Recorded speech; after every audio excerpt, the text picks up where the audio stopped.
qaytisi. Biroq u qandaqsiga raketa bo'ladi? U degan shart tursa. Baysan dedim-ku, raketaning uchish qaytisi deb. Qaytisi? Shundaq, sharning uchish qaytisi bilan o'xshash. Raketani uchalaydi. Uqdingmi? Uqmadim. Uqmdi? Bo'pti. Amsi menimdan so'rab baqaylik. Raketaning qaytisi. Endi bo'ldi. Go. Solkovskiy. Bu nima? Buni qanday o'qiydi? Solkovskiy. Sizlar bilmaysizlar-ku deyman. U muhim bir shaxs. Solkovskiy bo'lmagan bo'lsa, raketami, sun'iy hamrohmi bo'lmagan bo'ladi. Bo'ladi, men sizlarga so'zlab beray. Raketaning otasi Solkovskiy. Bu kishi Solkovskiy bo'ladi. Kishilar uni raketaning otasi deyishidi. Hozirgi Sovet ittifoqi buningdan 100 necha yil ilgari Rossiya imperiyasi deb ataladi.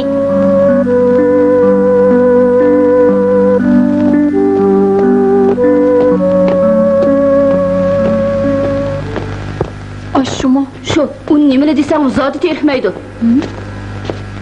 Hey! Kapat başkalma!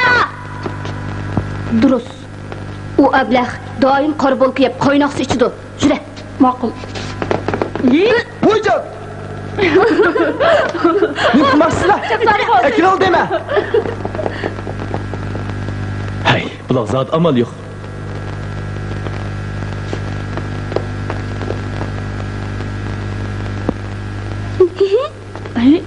Voy, nim degan qattiq, o qandoq yeydigandı? Solkovskiy 9 yoshida zuqamdab qilib, oqidan bo'g'ma kesligiga giribdor bo'ladi. Keyin saqaygan bo'lsa-mu, qulqi gaz bo'lib qoladi. U qattiq azoblandi. Biroq g'am qilib ketmanglar. U mening ovozimni anglayoladi. Chunki men Solkovskiyning qalbidagi mimi emasmi? U yo'q-ku. To'g'ri, u cho'qim kitobxonaga ketdi. Shega berib baqaychi. Oyjon. Kechirgin. Men sizga mana buni aytgan. Rahmat. Taz jangas qatding. Yaqinda buyon kunim qaynoq so'qqag'in edi. Siz ba'bulingizga kitob ilib o'qiysiz, to'g'ri hisob ilib tajriba qilasiz. Men buningga qarshi emas, lekin yangi yeb turing. Yangi yeb turing. Yurtimdan ayrilgandan buyon yangi yeb baqmadim. Kerak yo'q. Uydagilarning tafovati bek az. Ular menga ko'proq pul avatib bermaydi. Men ko'proq kitob o'qiy olsam, qilmoqchi bo'lgan tajribalarni qila olsam, bu mening eng zo'r baxtim. U mana mushundaq odam Moskvaga kelgandan keyin u ilgirgideklar o'zligidan o'rganishni qat'iy davomlashtirdi. Qulog'imga so'g'ini bilan buning yaxshi tarafi bor. Qalaymaqan ovozlarni anglamayman. Kitobni nayt berib o'qiyman. Lekin haq meni ko'zgilmaydi. Bu menga bak alam qiladi. O nayt tirishchan. Men uning tajriba qilishiga yordamlashiman. Uningga aql ko'rsataman, ishlariga ko'ngil beraman. Shunga meni uning nomsiz qahramoni deyishga bo'ladi.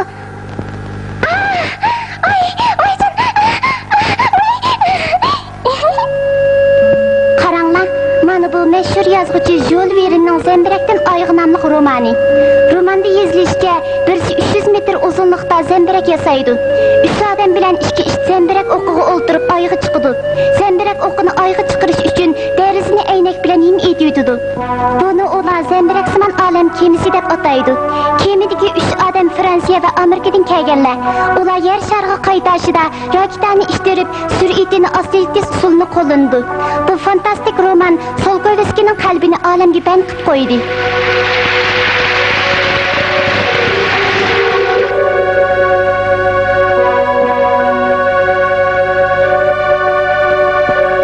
Keyin Solkovskiy maktabda o'qituvchilik qilgan bo'lsa-mu, olam bo'shlig'idan mehrini zotili uzanmadi.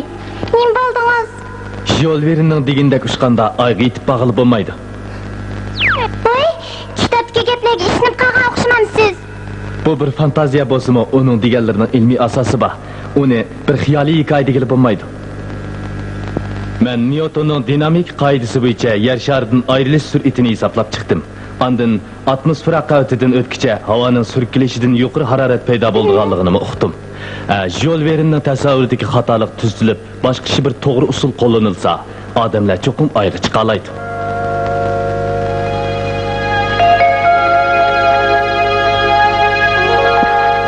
Yer sharining tortish kuchidan qutulish uchun sekundiga 11 kilometr sur'at bilan uchishga to'g'ri keladi. Lekin zambirak o'qi unchalik tez ucholmaydi. Uning ustiga texnik qiyin yeri shuki, uchayotganda hosil bo'lgan tez sur'at sababidan eg'irlik yerdagi eg'irlik kuchidan 20 ming eshib ketadi. Bu chaqda olam kemisidagi odamlar yanchilib ketadi. Bu masalani hal qilish bek tas. Odam zoda qanchalik eg'irlik kuchiga chidashlik bera oladi? Merkezden kaçış kurulmasından faydalanıp, toğu bilen çaşqanını tecrübe qılıverdi. Tecrübe neticesi ularning yer yüzündeki eğirlik gücünün 5-6 hessiga barabar keldiğen eğirlik gücüge çidiyalaydiganligini ko'rsatdi. Eğirlikni azaytishning amali bormidi? Voy voy. Qulqini og'ritmay. Mim, manasini yuqoriga chiqib, andin pastga tashla. Nima qilay deysiz? Mang, tez bo'l. Yana qanday holatda o'yga kelgansiz? Yana migizrak. O'shanchalik bo'lsa bo'la? Voy, bek ig'irga. Qutining ichidagi nimada? Qani kirib ko'rib boqaychi.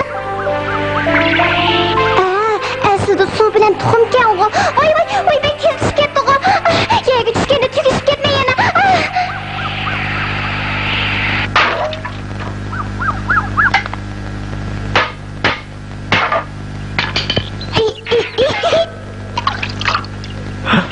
Tuxum yijilmabdi.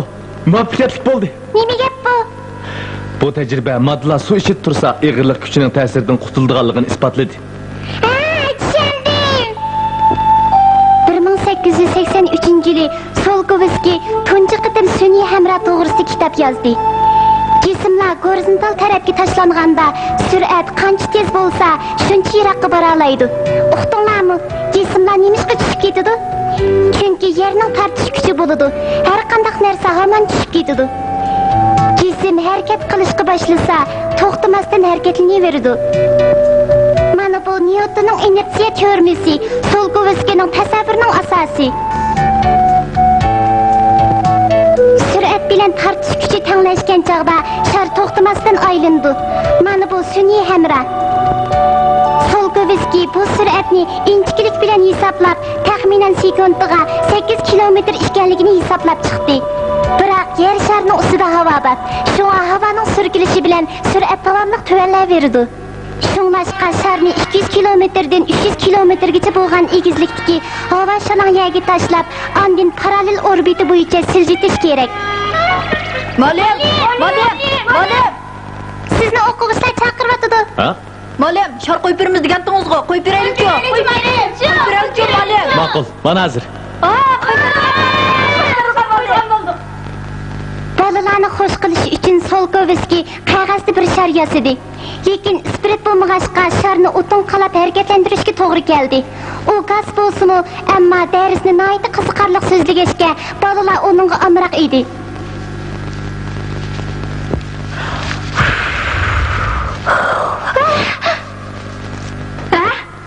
Ko'tarildi.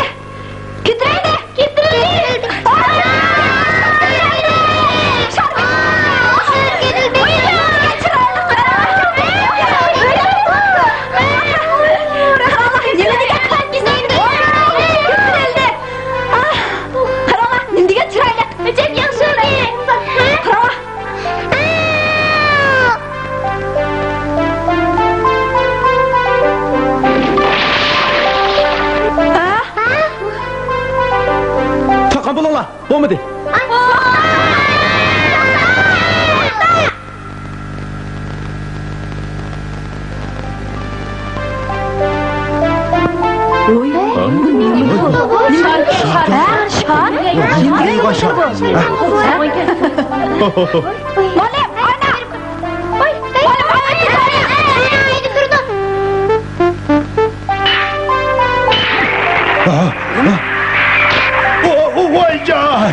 Ölüp gitti. Ah, nima bu?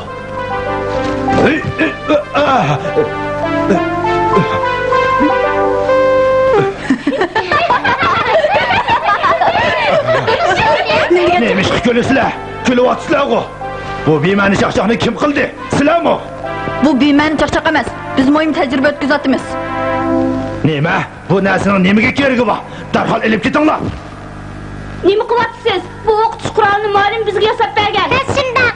Bu eski narsimi o'qitish quroli bo'ptimish. Yedek jo'layapsiz. Muallimlar qarangizga ruxsat yo'q. Nima?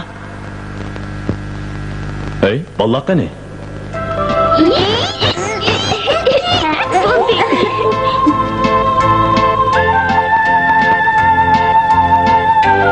Hey, qarang, siz oyga shar bilan chiqaydamsiz? Shar bilan chiqilib bo'lmaydi. Chunki olam bo'shlig'ida havo yo'q, lekin raketa bilan chiqilib bo'ladi. Raketa? Mana bu 19-asrdagi raketa. Biroq ular nayti oddiy, sirtdan qaraganda u xuddi o'yinchiqqa o'xshaydi. Shundaqdimi, shu chaqda Solkovskiy olam bo'shlig'iga raketa bilan chiqilib bo'ladi deb kesib aytgan. Men zodila uqamadim. Siz nimishqa bundoq kesib aytadigansiz? Chunki men ta'tir harakatlantirgich kuch qoidasini o'rgangan. Ta'tir harakatlantirgich kuch qoidasi? Suv paloq bilan ishtirilganda kema uning aks ta'sir orqali ilgirlaydi. Qushlarning qanoti bilan havoni ishtirib o'xshashli aks ta'sir orqali ilgirlaydi. Lekin bu qonuniyat olam bo'shlig'ida oqmas, u yerda havomi, suvmi yo'q tursa. U shundoq. Qushlar bilan kema ilgirlamaydi. Olam bo'shlig'i bilan aks ta'sir qoidasi o'xshash bo'ladi. Qoida aeroplan bilan reaktiv aeroplan havodan foydalanadi. Men tushunmadim. Men buni misol qilib so'zlab beray.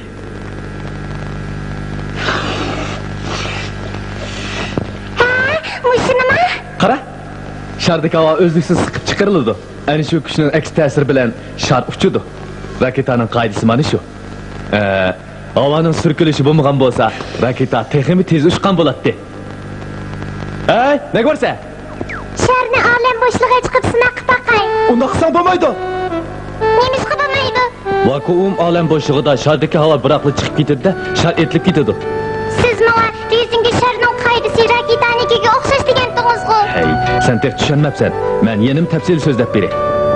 Atrofni havoliq bo'shliq o'rab turganda sharning ichidagi havoda ko'pish kuchi hosil bo'ladi. Shundaqla boshqa bir kuch ta'tir yo'nalishda rol o'ynashga boshlaydi. Endi meni ko'z jism bilan sinab qiling.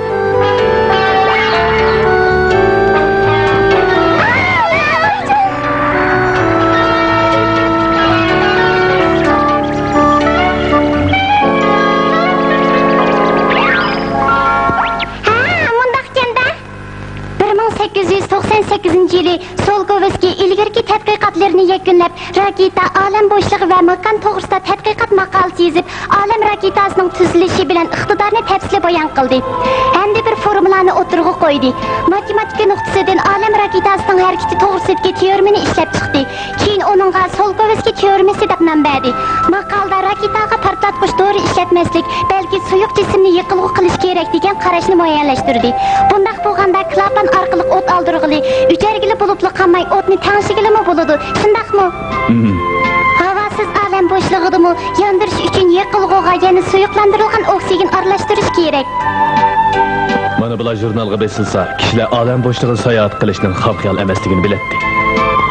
5 yildan keyin bu maqola Ilmiy obzor nomli jurnalga besildi. U 1903-yili yana Aka-Uka raitlar o'zlari kashf qilgan Ushquchi 1 nomli aeroplanni tunji qatam uchirgan yili edi. Ayni chaqda bu aeroplan minutiga 260 metr uchadi. Bu olam bo'shlig'iga intilgan Solkovskiyni qattiq hayajonlantirdi. Lekin mutassib tekshirlar Solkovskiyni hadab ayblaverdi. Jurnalning tekshir bo'limi taqaldi.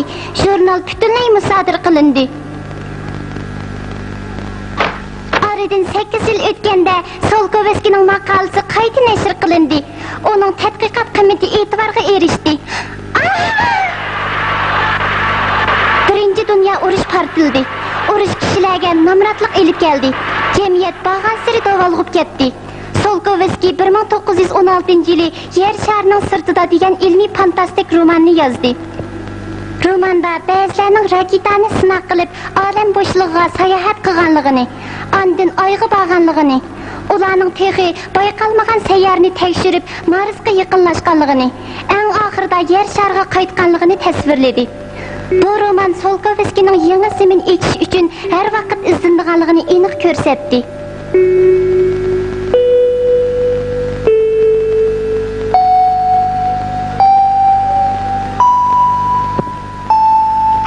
Bu tuxum konservasiga. Shundoq, tuxumni suyva konserva qutisiga selib pastga tashlaganing ilmi esingdimi? Fizikalik yer shari xonasida eg'irlik kuchi qilchi sezilmaydi ekan. Konservani sinaq qilganimizga o'xshash. Bu eg'irlikni yo'qotish holatimi? Xuddi suvda o'zgandekli bo'ladi ekan. Siz bek tirishchankansiz. Meshadimi egini o'tamsiz? Mana bu quyosh nuridan foydalanadigan sun'iy gullik. Shu orqali oksigen bilan oziqlikni to'liqlig'i bo'lamdi. To'g'ri. Olam kiyimimi tayyor bo'ldi. Oldin uqtirilganiga tamamen o'xshashga. Olam kiyimini kiyib baqaychi.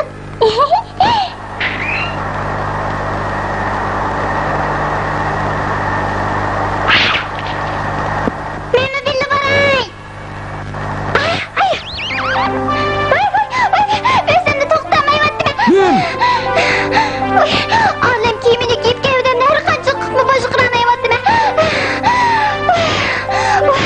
Men degan xatarlik. Unutma, bu degan olam bo'shlig'i. Qaraganda bu kiyimni kiymagan tuzukka.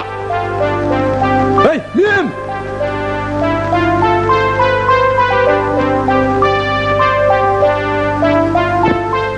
Buni roman qilib yozsam, ilm-fanga qiziqmaydigan kishilarni o'qib, olam bo'shlig'iga qiziqadigan bo'ladi.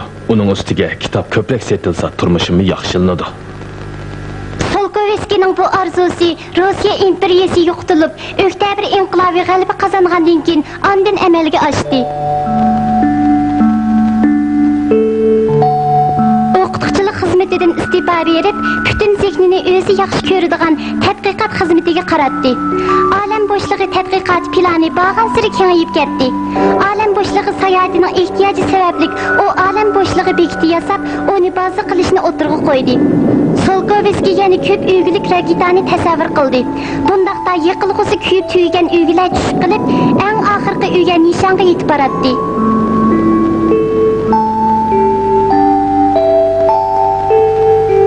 Hey Ras, men sizdan bir narsani so'ramoqchi edim. So'raymi? Qani so'ra. Siz olam bo'shlig'iga berib boqmagan, olam bo'shlig'ida sayohatni qilib boqmagan tursangiz, bularni qanday o'ylab topdingiz? Bu ish bola vaqtimda bo'lgan edi. Shu chaqda men jiroqdagi narsalarning orlig'ini o'lchmoqchi bo'lgan edim. Shuning bilan o'zim yasagan o'lchash asbobi orqali kuzatish munorasi bilan o'zimning orlig'ini o'lchagan edim. Natija 300 metr bo'lib chiqdi. Keyin men chamdab baqsam, degandek 300 metr ekan. Bu o'lchashning to'g'riligini isbotladi. Shundan e'tiboran to'g'ri nazariya orqali qo'lga kelgan natijaning cho'qim to'g'ri bo'lganiga ishondim. Yaraydi ekansiz. Men tasavvur qilgan olam bo'shlig'i sayohat qilish usulining to'g'ri xatoligi pat yaqinda isbotlanadi. Bu hargizmi jiroq kelgusdagi ish emas.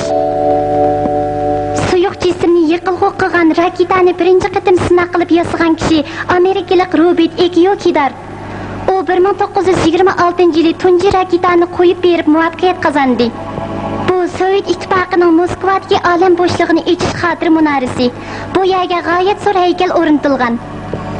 İnsanlar yaşarda devlet ölçüye dilemeyi, ular yoruluk ve boşluk doğrusu üstünü, atmosferin sırtında öz maharetini ayaklıdır. Solkovskining tug'ilganiga 100 yil bo'lganda, Sovet ittifoqi insoniyat tarixidagi tunji sun'iy hamroni qo'yib berdi. Xuddi Solkovskiy degandek sun'iy hamra sekundiga 8 kilometrlik tezlikdan yer shari orbitasini aylandi. 1959-yili Sovet ittifoqi oyga ko'p o'g'illik raketa qo'yib berib, oyning yer sharida ko'gil bo'lmaydigan orqa tarafidagi ahvollarni suratga oldi. Oydagi halqsimon tog' tizimlarini tunji qatim bayqab, Solkovskiyning olamshumul to'kpisini xotirlash uchun bu tog' tizimisiga Solkovskiy deb nom berdi. Solkovskiy aytgandek, insonlarning quyosh atrofidagi bo'shliqni qo'lga keltiradigan davri cho'qim yetib keladi. Bo'ldi. Xo'shamsan.